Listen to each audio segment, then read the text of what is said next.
Muito bem-vindo ao canal Linha do Crime.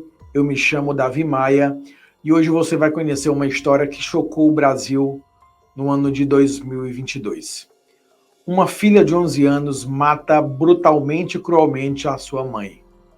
Eu convido você a conhecer essa história juntamente comigo. Após o vídeo, nós teremos comentários de um psicólogo criminal sobre o comportamento dos envolvidos desse crime.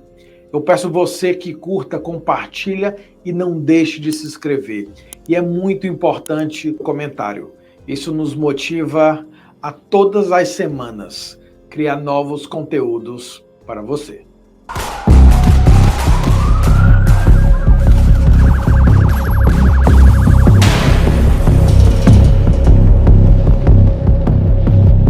Vila Velha, Espírito Santo, outubro de 2022. Uma menina de apenas 11 anos mata a facadas sua mãe de 38 anos. A menina planejou todo o ataque com seu namorado de 14 anos e ainda registrou suas intenções em seu diário, onde dizia: "Estou completamente apaixonada por um garoto. A gente namora, ele é muito lindo, amo muito ele e ele me ama muito. A gente vai até matar meus pais para ficarmos juntinhos." A garota e seu namorado atacaram a mãe com diversas facadas, que faleceu no local, e o padrasto da menina, que ficou ferido e teve que ser encaminhado para o hospital da cidade. No boletim de ocorrência, o padrasto relata que quando chegou do trabalho, viu pegadas de sangue pela casa. E quando tentava entender o que havia acontecido, foi acertado pelo namorado da enteada com um taco de beisebol. Os dois começaram a brigar e os vizinhos, que ficaram alarmados e preocupados, chamaram o SAMU. O menino inicialmente culpou o padrasto de sua namorada, dizendo que ele viu ele esfaquear sua esposa, mas chegando ao hospital ele assumiu a culpa, justificando que fez apenas porque queria ajudar a namorada, que sentia raiva da mãe e já havia planejado tudo sozinha. Ele foi apreendido depois de sua confissão e levado ao Centro de Integração de Atendimento Socioeducativo. Já a menina, quando questionada sobre o crime, preferiu ficar em silêncio. No dia seguinte ao ocorrido, ela foi ouvida na presença de um psicólogo e também do conselho. E então foi levada ao conselho tutelar e deverá ter a sua guarda entregue para algum familiar. Rômulo Carneiro, psicólogo criminal. Doutor Rômulo, que crime é esse? É um crime brutal, um crime muito violento. Envolvendo uma criança, todo crime que envolve criança, ele choca. Quando o crime é cometido contra a criança, né, isso causa uma comoção. E o contrário também, quando é uma criança que comete um crime, especialmente quando é uma criança, especificamente, que comete um crime contra seus pais, ou o pai ou a mãe, ou ambos, ele choca, ele choca. Então, é um crime bárbaro, é um crime que as pessoas procuram logo saber a motivação, é algo comum de todo crime, mas especialmente nesses casos, infantil, adolescente, procura-se saber qual é a motivação, o que foi que motivou, por quê, o que aconteceu. Qual foi o laço ali que foi quebrado? Então, isso preocupa as pessoas. Também preocupa, assim como casos que nós escutamos de crianças que invadem colégios e, como foi recentemente também aqui no Brasil, de um aluno de 13 anos que saiu, matou uma professora, feriu alguns colegas. Então, toda a vida que há esse tipo de crime, assim, há as perguntas: como é que não se soube? Como é que se não percebeu isso? Há condições de se saber antecipadamente? Há como prevenir algum tipo de situação como essa? Então, são situações como essas que fazem a gente pensar, refletir e buscar alguma explicação contemporânea, algum estudo, e para tentar entender, para evitar que aconteça algo semelhante ou que vire isso uma rotina. Né? Geralmente a gente vê esse tipo de crime com pessoas mais velhas, dependentes químicos, pessoas que têm aí um problema com o álcool. Você, na sua profissão, você já pegou algum caso desse? Você já viu algum caso desse? Porque nós estamos falando de duas crianças que participaram da cena do crime. Nós estamos falando de uma criança de 11 e de uma criança de 14. Você já teve alguma experiência parecido ou igual com essa que nós estamos falando? Essa forma de uma criança ou crianças matarem seus pais, não, nunca presenciei. Eu trabalho na perícia forense aqui do estado do Ceará, no departamento de homicídios, mas nunca me deparei ainda com uma situação como essa. E nem tenho nenhum conhecido agora recente, um caso aqui específico aqui, que tenha sido dessa natureza. Já vi o contrário, assim, a vítima ser um menor, a vítima ser um adolescente, mas não dessa forma. Dessa forma, nunca presenciei e confesso que fico também, porque como vou, nos casos onde eu já participei, sempre há ali um envolvimento com drogas, geralmente há um envolvimento ali com drogas, então a pessoa geralmente tem um envolvimento num círculo de relações ali sociais, onde tem o tráfico ali, tem umas facções, que é muito comum aqui, especialmente aqui no estado onde eu moro, aqui no Ceará. Então, esse envolvimento leva a consequências. Agora, a situação assim, onde há um histórico, então, realmente, nunca presenciei, Eu pessoalmente. entendo. Eu entendo. O que me impressiona é que houve toda uma preparação na cena do crime. Um posicionamento, qual o tipo de arma que seria utilizada. Existiu todo um planejamento. Por essa preocupação de montar, de arquitetar, de ligar, estou no quarto, vem no quarto tal, o cara já estava ali atrás da porta. Qual é o tipo de temperamento, a característica que você consegue encontrar dessas duas crianças? A gente pode se dizer que são duas crianças já com um quadro de... Existem características de serem psicopatas ou é muito cedo? Ou são crianças com problemas que não vai afetar no futuro? Como que o senhor vê isso? Taxar assim, né, a nomenclatura de psicopata agora é cedo, baseado-se nesse único caso, porque é apenas um caso. Nós estamos vendo aqui, a gente não sabe o histórico, se houve alguma coisa semelhante, algum outro comportamento agressivo, alguma outra ameaça anterior de ambos, tanto da criança, né, da menina de 11 como de 14. Então fica cedo, porque precisa ter um histórico para definir se e após uma avaliação psiquiátrica, psicológica, se realmente é um psicopata. Né? Precisa ter um histórico, ter alguma coisa para a gente se debater. Entretanto, esse caso aí de preparação, né, teve uma escrita no diário, né, foi escrito no diário a intenção, o horário que a mãe chegava, o horário, toda aquela armação, aquela articulação, realmente a gente pode perceber que há um desequilíbrio ali, uma falta de habilidade emocional de resolver o problema e essa definição do método ali, porque foi usada uma arma branca, né? Foi que a maioria dos homicídios, especificamente aqui no Brasil, a grande maioria são instrumentos domésticos, né? Armas brancas, um foice, um machado, mas sempre é desse tipo. São a maioria dos crimes cometidos assim. É uma característica.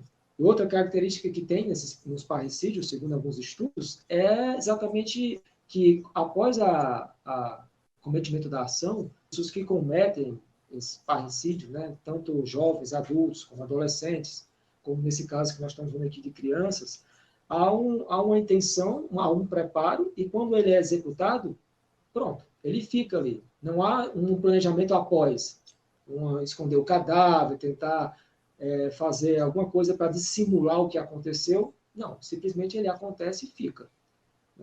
Um caso específico desse que nós estávamos estudando, estamos vendo, foi o padrasto, quando ele chegou, que ele foi atacado, ele estava dizendo que o padrasto tinha matado a mãe, e fez até um alvoroço aí na vizinhança e tal. Aí foi uma situação que eu não sei, né, não deu para entender na reportagem, né, faltou algumas informações, se foi planejado também o padrasto, ele apareceu lá e eles não estavam esperando, né? Porque eu acredito que havia talvez algum planejamento, mas não da forma que aconteceu, mas a mãe efetivamente mostra características sociopatas ali, né? Inicialmente, uma frieza, né? Então, só mesmo uma avaliação com o tempo para saber que grau que se encontra essa pessoa, né? Essa criança, qual foi o modo como eles planejaram antes, o instrumento, se teve uma influência maior, né, do namorado de 14 anos, se ele foi o principal algoz ali, o que mentalizou, né, que planejou tudo, enfim, tem que tentar entender esse mecanismo dos dois, porque são duas pessoas em ambientes diferentes que se uniram, né, para fazer um ato. Então, há vários elementos históricos ali, né, dos dois lados, que a gente precisa elaborar com calma antes de cravar assim, uma opinião. Assim. Mas é cedo, realmente. O que me chamou bastante atenção é realmente com a frieza. A frieza porque eles tiveram a frieza de matar a segunda pessoa. Ou seja, o padrasto chega em casa normalmente, vê uma cadeira próximo à porta, nunca viu isso, a porta nunca fica aberta, ele entrou. Quando ele entra, automaticamente ele arrasta a cadeira para fechar a porta, a esposa já estava ao chão, eles ouviram o barulho da cadeira e ele já tinha organizado de levar um taco de beisebol. Ou seja, ele já planejava matar ela com o próprio taco de beisebol. Depois se organizaram e pegaram uma faca. Mas o que me chama a atenção aí é a credibilidade que ela tinha para ele querer se disponibilizar para fazer o crime. Então, ele aí jamais imaginou que aos 14 anos já poderia ser detido. Então, pelo que eu vejo aí, é que ele é tão quanto mais perigoso do que ela. Por quê? Ela escreveu, chamou, mas não teve a coragem inicial de fazer o ato. Quem fez foi ele. Justamente porque uma criança de 14 anos já tem uma estatura um pouco mais elevada e um pouco mais de força. Então, ela fez aí o trabalho de levar a mãe ao local central e ele executar, aonde a execução iniciou pelas costas, muitas facadas nas costas, depois na cabeça. E a mãe correu para o outro quarto, aonde os jornalistas falam que a última facada foi a dela. Então a gente pode se analisar aí também que o garoto de 14 anos ele teve a maior participação no crime foi dele. Então, ele também, doutor. Então a gente nota também que ele tem essa frieza também. E lá no depoimento, eles não conseguiram unir, falar a mesma coisa. E aí foi que a prisão realmente foi decretada e viram que realmente não tinha sido o padrasto, que era o que eles queriam, né? Então, aí, pegando o que você falou, respondendo você bem, é que, se eu não me engano, né, eram poucos, né, agora eu não recordo exatamente, que eles tinham de relacionamento ali, pelo menos o que está escrito, eram poucos, ou seja, e são crianças, né? Então não existe 6 meses. uma madureza, um sentimento verdadeiro ali por ambos, mas era muito pouco tempo. Pois é, muito pouco tempo ali para ter essa cumplicidade. E ele realmente, como foi o principal autor ali das agressões que levaram à morte da mãe, e todo crime executado com arma branca ou com um pedaço de pau, ele demonstra uma crueldade, assim, um animalismo, assim, uma forma animal assim, da pessoa resolver o problema, a violência, assim, a modo como ela explora a violência, porque você tem um contato direto com quem você está ofendendo, né? Tanto com a arma branca como com o pedaço de madeira, você está com uma agressão direta, você sente todo aquele impacto, e você continua, até concluir. Então, mostra realmente o lado ali um pouco doentio ali, uma falta assim, de afeto, de paixão, que é preciso ser analisado com calma, que muito provavelmente, mas só uma abordagem ali mais personalizada, ali mais individualizada com cada um, vai saber se já houve algum histórico antes, né, de tipos de agressões assim, quer sejam com pessoas, colegas ou familiares, apesar de, na reportagem, eu recordo de a família, né, dele, no caso, ter mencionado que ele era um garoto bom, um garoto da vizinhança, muito amigo e tal, não esperava, ou seja, o comportamento dele chocou os familiares dele, né, que observavam. Ela falou em um depoimento, ela falou no depoimento que tinha sido abusada pelo pai, né? Pelo pai. Pelo que a gente vê, em momento nenhum nas matérias foi citado o nome do pai, foi entrevistado o pai, não se sabe se ele está vivo, se está morto, se mora em outra cidade. A gente não tem nenhuma informação quanto a isso. Quais são as principais características que a gente pode ter essa precaução dentro de casa com os nossos filhos?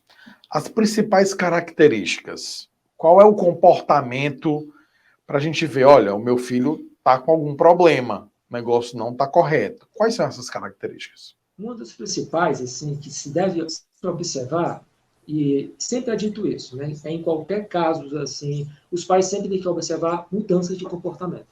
Mudanças. É necessário, antes eu vou falar uma coisa que vai servir para explicar melhor essa parte de observar.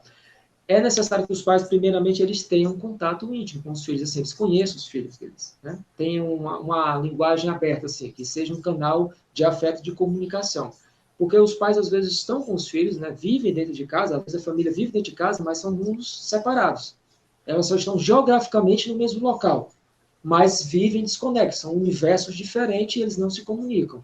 Então, o que eu vou dizer agora, observe o comportamento do filho, se muda algum comportamento, se ele mudou o jeito de lidar com alguma situação. Se a pessoa, a criança, tem um diário, por exemplo, e uma coisa que é muito importante, que eu tenho acompanhado bastante, porque eu faço um estudo também a respeito do suicídio, comentários no YouTube, por exemplo, né, sobre algumas letras de música. Os comentários, tem um vídeo da música e tem os comentários. Eu leio os comentários. Os comentários mostram muito do que as pessoas são a ler. Mostram o que elas estão sentindo, porque às vezes a letra da música, a melodia, causa um sentimento, faz um retorno emocional ali, e a pessoa escreve. Social, principalmente o YouTube, os comentários, que eles comentam bastante às vezes. Né? E o comportamento de casa mesmo. Ficar dentro de casa por muito tempo, não querer fazer alguma coisa que fazia antes, e as amizades. No caso, o namorado aí, tem um relato desse caso, onde a mãe era contra, mas nunca mostrou o porquê, né? Infelizmente, a gente ficou sem saber exatamente o motivo que a mãe não queria, né, esse namoro, né? Não só pela idade, né? Enfim, são conjecturas aqui que a gente pode fazer, mas exatamente o que é que não gostava. Né? Então, é importante os pais perceberem algum detalhe e observar as amizades, que eu digo assim, não só o que o filho está fazendo, mas o que os amigos também fazem. Né? Veja como o trabalho é grande, é complexo. Você tem que stalkear praticamente o filho, stalkear os amigos, porque você vai fazer as ligações e tentar entender. Isso é uma forma rápida de você perceber a mudança. O caminho vai se expressar de alguma forma. A pessoa sempre se expressa de alguma forma, ou escrita, ou verbalmente, ela se expressa. Ela expressa o que está sentindo e as intenções. É muito sutil, mas as pessoas sempre expressam. Existe a linguagem corporal, existem as micro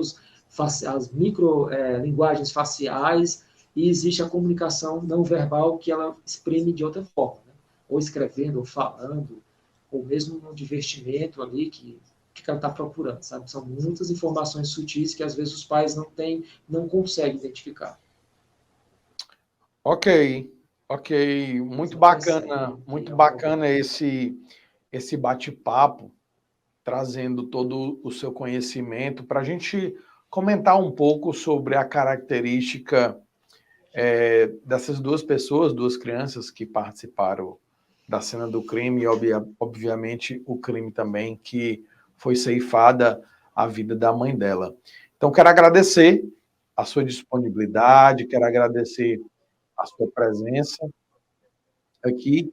E eu peço a você que está assistindo esse vídeo, que você curta, compartilha, se inscreva no nosso canal, que como esse vídeo vai vir vários outros com a participação do Dr. Rômulo aqui com a gente, trazendo aí esse feeling dele, esse comentário sobre os perfis das pessoas que cometem esses crimes. Eu quero agradecer, doutor Rômulo, a sua presença aqui comigo, tá bom? Eu agradeço o convite também. Pode contar comigo sempre. Então, pronto. Então, até o próximo vídeo.